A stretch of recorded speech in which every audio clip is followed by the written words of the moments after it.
Hola, ¿qué tal? Soy Carla Villagómez. Me da mucho gusto saludarlos nuevamente y compartir con ustedes una edición más de Videociencia. Bienvenidos a este espacio que tiene como objetivo brindar información en materia de salud para vivir plenos y saludables. Y es que un enfoque preventivo puede ser más beneficioso para usted y su familia. Por ello, entrevistamos a grandes especialistas profesionales expertos de Bolivia, líderes de opinión en la salud y el bienestar para abordar diferentes temas. Precisamente nos vamos a centrar en la microbiota y su importancia en pediatría. Y para conocer un poco más del tema, hoy me acompañará el doctor Javier del Solar. Él es médico especialista experto pediatra muy connotado que prestigia Bolivia. Sigue con nosotros que en breve empezamos.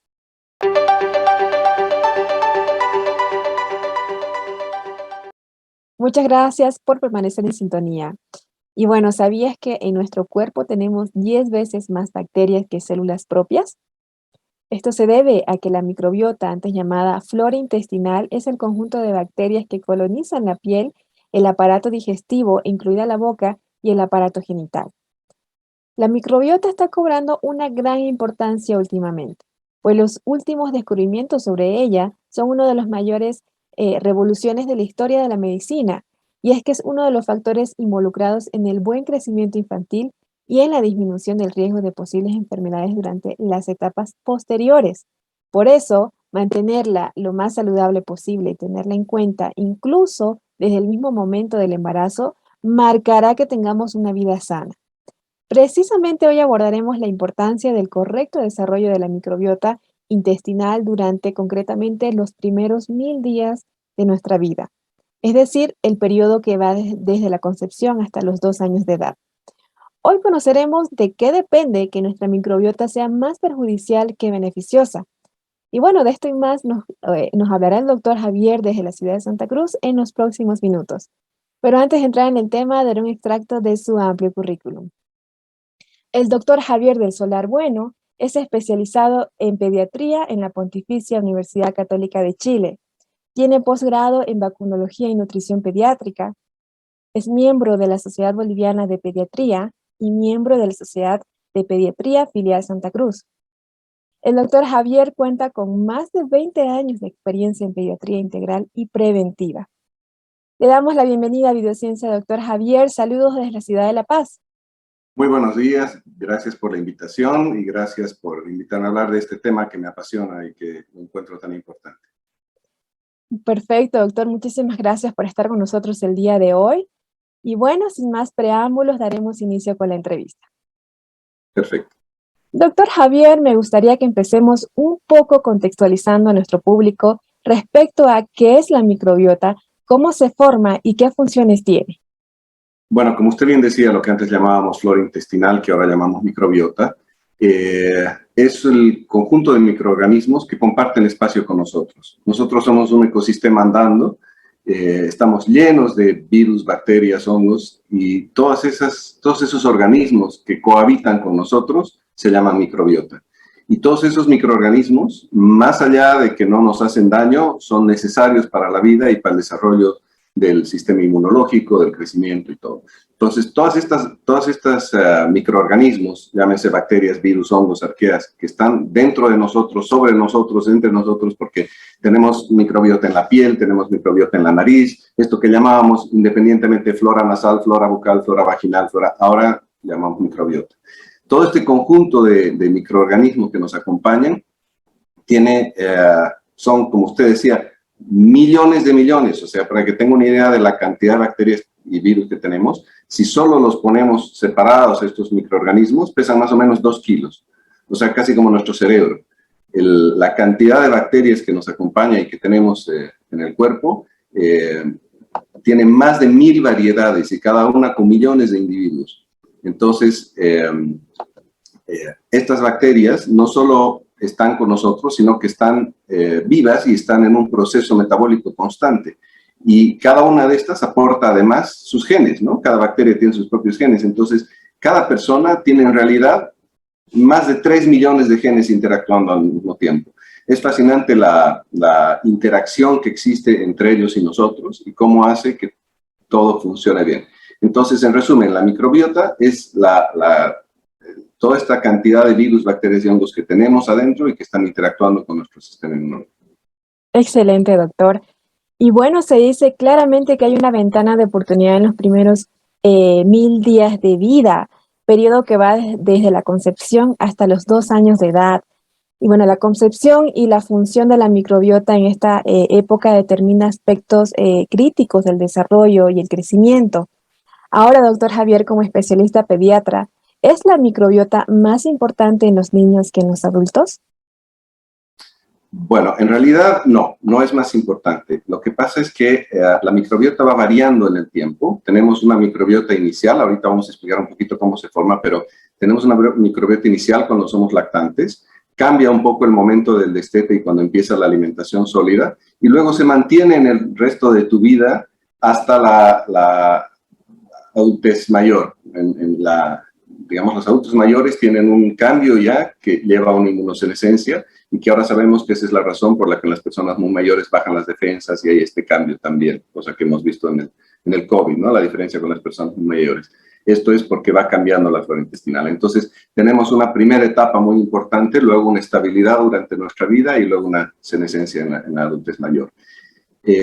Entonces, no es que sea más importante a una edad que otra, siempre es importante porque es parte de tus mecanismos de defensa. Lo que pasa es que cómo se forma eso es muy importante y como usted muy bien decía, los primeros 1000 días son una etapa clave para el desarrollo de los humanos y estos 1000 días incluyen el embarazo, o sea, no es 1000 días desde que nace, es desde el embarazo. Y es tan importante la salud de la mamá y la alimentación durante el embarazo para el desarrollo futuro de ese bebé, que, por ejemplo, como anécdota, si una mamá tiene caries dentales, tiene mucho más problemas durante el embarazo del bebé desde su formación y también en la forma como va a responder a las infecciones y todo. Entonces, la salud de la mamá durante el embarazo y su alimentación es muy importante. Entonces, todas estas etapas son importantes, pero estos primeros 1000 días, que incluyen desde el nacimiento hasta un poquito más de los 2 años, van a determinar el metabolismo, la forma como ese niño, por ejemplo, si un niño tiene sobrepeso los primeros 2 años, va a tener sobrepeso el resto de su vida. Va a pelear con ese sobrepeso el resto de su vida. ¿Por qué? Porque se va a colonizar con bacterias que son muy eficientes en el proceso de los carbohidratos, por ejemplo. A ver, yo que soy gordito, como lo mismo que una persona flaca, exactamente el mismo plato.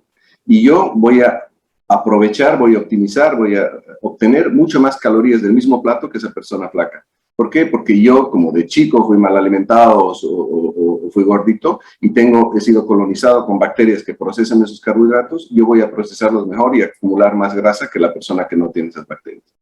Entonces, este tiempo que es clave en el desarrollo, en el que influye tanto la lactancia materna, la primera alimentación, entre otras cosas vamos a ir hablando sobre la formación de esto, pero es una etapa clave que va a determinar cómo vas a responder frente a los alimentos y frente a las infecciones y frente a todo por el resto de tu vida. Excelente, doctor. Ahora, doctor, cuando se produce una alteración de la microbiota y existe un desequilibrio entre las distintas cepas bacterianas, el organismo se ve afectado, claro. En la actualidad se sabe que existe un mayor riesgo de que se produzcan infecciones y se desarrollen enfermedades como las autoinmunes, entre otras importantes. Por ello, doctor, ¿cuáles son los factores que influyen en el desarrollo de la microbiota intestinal? Buenísimo. Es esto que usted dice que cuando hay un desequilibrio puede llevar a enfermedades, es el concepto de eubiosis y disbiosis, llamamos. Eubiosis es cuando todo funciona bien y disbiosis es cuando la flora está alterada, cuando este microbiota está de alguna forma alterado. Entonces, para entender esto hay que entender como si nosotros fuéramos un bosque donde tenemos animales, donde tenemos insectos, plantas, árboles, etcétera. Entonces, hay un equilibrio y si tú alteras ese equilibrio, por ejemplo, por decirte, si matas a los gatos, te vas a llenar de ratones. Si matas a los mosquitos, van a aparecer más, vas a matar al final a los murciélagos. Entonces, es como que uno depende del otro. Y cuando tú dañas, por ejemplo, por el uso de antibióticos o por una mala alimentación, tú dañas este equilibrio, tú puedes tener falta de árboles y por lo tanto eso va a llevar a algunos problemas, o puedes tener sobrepoblación de otras cosas. Entonces, cuando matas tus leones, aparecen hienas. la cosa es que tenemos que tener un equilibrio, o sea, tanto la proliferación como la falta es inadecuada, tiene que haber un equilibrio. Entonces, ¿cómo comienza esto? ¿Dónde empieza? Esto empieza básicamente desde la forma que naces. O sea, cuando un niño nace por parto normal, al pasar por el canal del parto, está colonizándose con bacterias de la región anal y vaginal de la mamá y empieza a formar su propia flora. Luego, con la lactancia completa, porque la leche es un alimento que tiene, además de ser un alimento, contiene bacterias, contiene hormonas, contiene montones de cosas que hacen que esta flora se desarrolle. Por ejemplo, tenemos unos azúcares en la leche que se llaman Human Milk Oligosaccharides, oligosacáridos de la leche materna, que son unos prebióticos que ayudan a desarrollarse a las buenas bacterias. Entonces, por ejemplo, un niño que nace por cesárea está saltándose esa etapa. O sea, un niño que nace por cesárea está saltando el paso y la colonización. Directamente nace estéril, hace un ambiente estéril. Entonces, es por eso que, por ejemplo, los cólicos de lactantes son 5 veces más frecuentes en los niños nacidos por cesárea que por parto normal. Y entonces después, entre el tratamiento para un niño con cólico es darle bacterias que ayuden a digerir y compensar eso que está faltando. Un niño que toma leche materna, por ejemplo, que nació por cesárea, por X o Z, digamos que era gemelar o estaba en podálica o no quedaba otra, y recibe leche materna, al cabo de 3 meses ya ha recuperado un 75% de la flora comparado con un niño que nació por parto normal. Probablemente nunca sea el 100%, pero ya ha recuperado por lo menos un 75% de la flora, ¿no? Entonces, desde la forma que nacemos importa, cómo nos alimentamos, si recibiste o no leche materna. Eso, además de una vida sana, por ejemplo, los chicos que viven en el campo o están expuestos más al aire libre, tienen mejor y más variedad de bacterias que los que están en un ambiente encerrado de ciudad. La forma en que comes, las cosas que comes, cada vez que tú comes algo procesado que contiene conservantes, los conservantes son sustancias que se agregan a los alimentos para que no se descompongan, son sustancias que hacen que no se desarrollen bacterias, para que no se pudran, ¿no? Entonces, si tú todo el día estás comiendo cosas con conservantes, no dejas que se desarrollen tus propias bacterias. Entonces, carnes procesadas, alimentos con conservantes, todas estas cosas van alterando. Y, por supuesto, el uso de antibióticos. O sea, como efecto negativo más importante de esta flora intestinal, el uso de antibióticos es la causa número 1 de daño, más allá, digamos, de la alimentación y de las cosas sanas, para producir un desequilibrio y un daño. Y esos antibióticos pueden generar, como le decía, una muerte de las buenas bacterias, porque no hay un antibiótico que mate todo, por eso hay tantos antibióticos. Entonces, cuando tú tomas un antibiótico, no solo estás matando la bacteria mala que quieres eliminar, sino también estás matando tus propias buenas bacterias. Y al matar tus bacterias vas a hacer que falten y por lo tanto los procesos que ellas desarrollaban ya no van a estar, pero también vas a hacer que proliferen las otras que se mantenían a raya gracias a estas. Y ahí puede derivar en enfermedades diarreicas, ya conocemos la diarrea asociada a antibióticos, en enfermedades metabólicas, enfermedades autoinmunes, etc. Entonces, probablemente, respondiendo directamente a la pregunta, ¿qué factor hace que se dañe? Bueno, mala alimentación, pero también el uso de antibióticos. Muy buena explicación, doctor. Y bueno, entonces el parto natural es la manera óptima de transmitir microorganismos beneficiosos de la madre al bebé en el parto, ¿no es así? Y bueno, luego, por supuesto, la lactancia materna suficiente y prolongada es fundamental. Pero como usted también nos ha mencionado, puede que el bebé haya nacido por cesárea, no tome leche materna o que nació también prematuro. Y bueno, todo esto empobrece y deteriora o desequilibra la microbiota. Ahora, doctor, ¿nos puede comentar más en profundidad, por favor? En los bebés, ¿qué estrategias clave nos puede comentar para favorecer una microbiota saludable y equilibrada desde el principio? Perfecto. Bueno, recalcar un poco la importancia de un parto natural. Afortunadamente, en estos últimos meses, tal vez un par de años, se ha creado una buena conciencia acerca del parto natural y de la importancia del parto natural. Por algo es normal, ¿no? O sea, un parto normal es normal, otro es anormal. En promedio, un hospital debería tener un 12% de cesáreas, contando todos estos partos que son gemelares o que estén podálicos, que tienen algún problema. Pero más allá del 13% ya no es hacer buena medicina. Y la mayoría de las clínicas privadas aquí en Santa Cruz tienen más del 90% de cesáreas. Entonces, hay un tema de negocio o de mala información que está perjudicando, digamos, esto, ¿no? Y el problema es que el impacto que tiene esto es altísimo, porque un bebé que nace por cesárea y peor si no recibe leche materna y toma fórmula, tiene 30% más riesgo de desarrollar enfermedades alérgicas, dermatitis atópica, rinitis, asma en el trayecto de su vida. Y todos tenemos hijos, amigos, parientes, primos, y vemos la explosión de las enfermedades alérgicas. O sea, en nuestra época, el que usaba inhalador era, no sé, uno en el curso que no hacía gimnasia, y ahora todos los chicos tienen alergia a algo.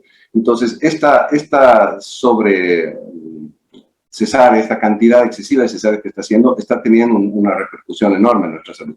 Entonces, es importante informar a las mamás que una mamá puede tener perfectamente un parto sin dolor, o sea, con anestesia, completamente sin dolor, y además irse a su casa al día siguiente, y no tener una herida de un lado al otro pensando que la cesárea no duele, cuando duele muchísimo más. Entonces, ahora las mamás se están informando más, se están empoderando, exigen a los ginecólogos la realización de partos normales, y esto va a tener una repercusión. Yo veo ahora muchísimas mamás, sobre todo en los últimos meses, o tal vez hasta el último año, con muchísimos más partos normales, tal vez son políticas de las mismas clínicas de mejorar su estadística de salud, etcétera, pero estoy muy optimista de que esto está yendo bien. Luego, la leche materna es clave, es esencial. La leche materna no solo aporta alimento, ¿no? Es apego, es afecto, tiene hormonas, para que tengan una idea, la leche materna de día no tiene la misma composición que la leche materna de noche. La leche materna de noche tiene melatonina y el niño duerme mejor. O sea, si tú te extraes leche de noche y se la das al niño de día, probablemente duerma más. No es para que lo usen de receta, pero para que entiendan, digamos, cómo se va adaptando. Es maravillosa la adaptación. Además que la calidad de leche de una mamá, de un recién nacido, el calostro no es lo mismo que la leche, y la leche de un bebé de un mes no es igual que la leche de un bebé de 6 meses. O sea, va cambiando, se va adaptando en calidad, en cantidad al bebé. Entonces, es un alimento maravilloso, súper completo, con muchísimas funciones, y que también afortunadamente cada vez hay más y más mamás que han de lactar. Si bien antes nos peleábamos porque pasen del 6º mes, ahora tengo mamás que a los 2 años siguen dando de lactar. O sea, ha mejorado muchísimo, la información ha ayudado muchísimo a que se tomen mejores decisiones. Luego, una alimentación saludable en el continuo de tu vida va a ayudar a desarrollar muchísimo mejor esta flora intestinal, estas bacterias, esto que llamamos microbiota, y digamos, en la vida más adelante hay que tratar de evitar el consumo de alcohol. Piense que cuando se pone alcohol en sus manos está matando todo, ¿no? Esa es la función. Bueno, también cuando consumes alcohol estás dañándolo de adentro. Las comidas llenas de químicos y conservantes, las carnes procesadas, tabaco, medicamentos, antibióticos, etcétera, ¿no? Hacer actividad al aire libre. Una vida libre de estrés, pero libre de estrés crónico. El estrés agudo es súper bueno, está hecho para salvarnos. O sea, si viene y me persigue un león, yo salgo corriendo. Eso es estrés, pero es estrés del bueno, del que te salva. Pero un estrés constante, una vida con cortisol, va bajando tus defensas, hace daño, afecta. Entonces, un niño que crece en un ambiente cálido, de amor, de estímulo, obviamente tiene un mejor desarrollo. Y una higiene adecuada. Y cuando digo higiene adecuada, no es que se los bañe, o sea, ni tan ni muy. El exceso de jabones, el exceso de químicos, el exceso de químicos en tu piel también puede dañar. La flora cutánea es súper importante. Las bacterias que tenemos en nuestra piel, junto con la grasa que producimos, por ejemplo, mantienen un pH adecuado. Y ese pH, que es la acidez, digamos, de la piel, evita que hayan hongos, evita que hayan moluscos contagiosos, evita que hayan verrugas, evita que tenemos irritaciones, dermatitis. Entonces, cuando tú matas tus bacterias porque estás usando jabones desinfectantes, cuando el jabón desinfectante es para matar bacterias y el coronavirus es un virus, o sea, un jabón desinfectante no le va a hacer más ni menos que un jabón normal. Pero empezamos a usar cosas así exageradas, estamos dañando esa protección de la piel y también estamos exponiéndonos a más riesgo, a más daño, ¿no? Entonces, por eso es una higiene adecuada, también digo adecuada porque no es mucho ni poco. Hay cada vez más experimentos muy interesantes sobre la función que tienen cada bacteria por separado. Por ejemplo, por poner un ejemplo, han agarrado ratones, les han dado un antibiótico que mata específicamente las bacterias que procesan el triptófano, un aminoácido que es el precursor de la serotonina, de la hormona de la felicidad. Entonces le dan el antibiótico y ese ratón a los pocos días empieza a aislarse, a tener una conducta depresiva aislada. Luego le ponen triptófano en su comida y el ratón vuelve a interactuar, pero le dejan de dar y otra vez se aísla porque no tiene las bacterias que la procesan. Entonces, esto es interesantísimo porque probablemente en un futuro cercano vamos a, en vez de dar en la depresión recaptadores de serotonina, vamos a dar probióticos o bacterias o trasplante fecal de bacterias que procesen esto y lo hagan. Entonces, estamos empezando a entender un mundo súper complejo sobre la relación entre las bacterias y nuestro ánimo, las bacterias y la obesidad, las bacterias y todo lo que nos pasa, cómo influyen estas bacterias, estos virus, estos hongos que tenemos adentro. Entonces, cómo es importante la cantidad de procesos y cosas, ¿no? Esta bacteria que está procesando un alimento, yo como un alimento y ese alimento es en realidad alimento para las bacterias. Las bacterias la procesan, la descomponen y en ese proceso eliminan vitaminas, ácidos de cadena corta, larga, aminoácidos, etcétera, que yo utilizo para funcionar, para vivir. O sea, si no tuviera esas bacterias, no podría absorber todos esos nutrientes o esas sustancias o generar mis propias hormonas. Entonces, el cuidado de esta microbiota es realmente esencial y empieza desde el embarazo. Perfecto, doctor. Excelente explicación. Y bueno, doctor, ahora para lograr una recuperación más rápida y efectiva de la microbiota, cuando ésta ha sido dañada, numerosos estudios se han centrado en el interés de un aporte de probióticos. Ahora, doctor Javier, los probióticos, ¿qué beneficios ofrecen sobre la microbiota intestinal del niño? Qué buena pregunta, porque en realidad, para empezar, hay que entender qué es un probiótico. Se ha abusado del término probiótico de una forma increíble y ahorita ves yogur con probiótico, shampoo probiótico, o sea, se ha abusado del nombre, ¿no? Si uno quisiera ver solo la traducción, probiótico es probio, es pro desarrollo de biótico, ¿no? Entonces, cualquier cosa que promueva el desarrollo de vida o de bacterias debería ser llamado probiótico, pero para tener un consenso, para hablar de todos el mismo idioma, se ha determinado que probióticos son microorganismos vivos que cuando se aportan al cuerpo en una cantidad adecuada, producen un beneficio para el huésped. Esa es como la definición, ¿no? Entonces, tienen que ser microorganismos vivos, pueden ser bacterias, pueden ser hongos, son microorganismos vivos. Tienen que tener nombre y apellido, o sea, este lactobacilo de este tipo, con este nombre, es el que produce tal cosa, ¿no? Y tienen que tener una concentración y una cantidad determinada y un tiempo demostrado que aporte, que tenga algún beneficio. Entonces, hay miles, por ejemplo, a mí me impresiona, en Estados Unidos la FDA no tiene aprobados los probióticos para uso, no hay un solo probiótico aprobado en Estados Unidos. Y sin embargo, tú vas a la farmacia y está lleno de probióticos, pero eso está vendido bajo el rótulo de suplementos nutricionales. Entonces dice probióticos, y son suplementos nutricionales a los que se le pone alguna bacteria. Y cuando se ha hecho un estudio, 9 de cada 10 productos de venta libre en Estados Unidos que dice probióticos no contienen las bacterias que dicen ni a la concentración que dice. Y muchos de esos ni siquiera están probados que tengan utilidad alguna. Acá yo veo montones de mamás que vienen y me dicen, le estoy dando esta mezcla de probióticos, estos sobrecitos que dicen que tienen montones de probióticos para subirle a las defensas. Y no es así. Probióticos, contados con los dedos, hay aprobados por organismos internacionales serios que hayan demostrado que tienen utilidad y sirven. Entonces, por poner un ejemplo, digamos, de estos, aunque suene un poco a propaganda, pero le voy a dar un ejemplo. Enterogermina, estas ampollitas que se beben, que son de Sanofi, es un probiótico modificado en el laboratorio. Son 4 bacterias de Bacillus clausii que son modificadas para que sean resistentes cada una a un tipo de antibiótico. Entonces, cuando tú tomas antibióticos, para no dañar y no destrozar tu flora y no tener diarrea, si tomas al mismo tiempo estos productos, vas a disminuir la diarrea y vas a disminuir los efectos colaterales. También se ha mostrado que ayudan más rápido a la recuperación, por ejemplo, cuando haces tratamientos antibióticos para eliminar el Helicobacter pylori, la eliminación es más efectiva y además el daño es menor porque estás usando 2 tipos de antibióticos juntos con otras cosas, ¿no? Entonces, ese es un ejemplo. Otro ejemplo, por ejemplo, Florestor, que es un hongo, el Saccharomyces boulardii. Es un probiótico que ha demostrado disminuir radicalmente las diarreas. O sea, cuando tú tienes una diarrea infecciosa, el uso de este tipo de probióticos, en vez de 7 días, puede bajar a 3 la diarrea y ayudar a la absorción más rápida de alimentos y nutrientes y todo. Entonces, tiene utilidad.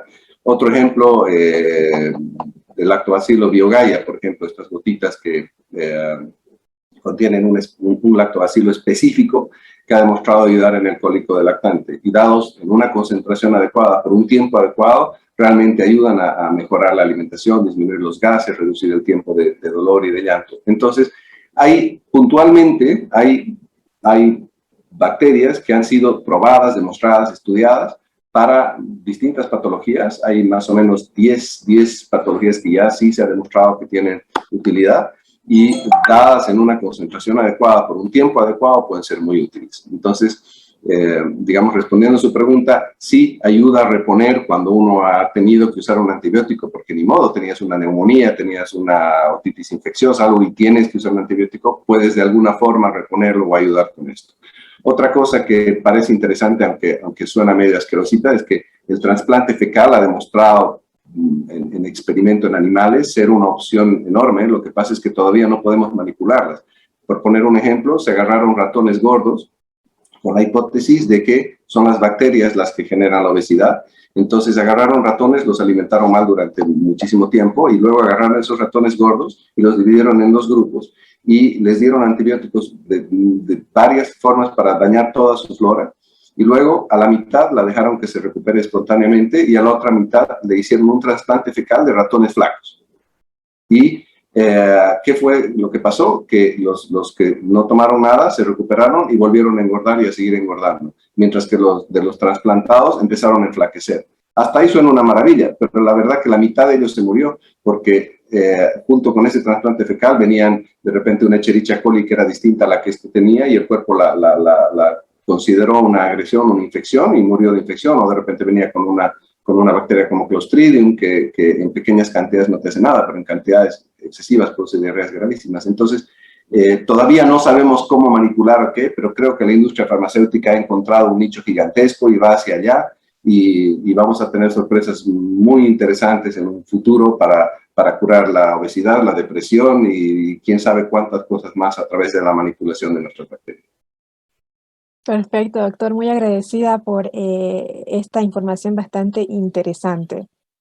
Y bueno, querida audiencia, hemos conversado con el doctor Javier del Solar Bueno, médico especialista pediatra que abordó el tema de la microbiota y su importancia en pediatría. Y bueno, la microbiota se compone de más de 100 billones de microorganismos vivos que participan en nuestro equilibrio de salud. Y bueno, la composición de la microbiota intestinal del niño desempeña un papel esencial en el desarrollo y el buen funcionamiento del sistema inmunitario. Y bueno, para favorecer una buena microbiota en los niños, recuerda que es importante la alimentación equilibrada de la mamá gestante, como ha mencionado el doctor muchas veces, y favorecer el parto natural siempre que se pueda y la lactancia materna. Por ello, siempre debemos considerar que el médico especialista pediatra está altamente capacitado para entrenar el sistema inmunitario a través de la microbiota y puede ayudar a reducir el riesgo de la alergia alimenticia, entre otras patologías importantes.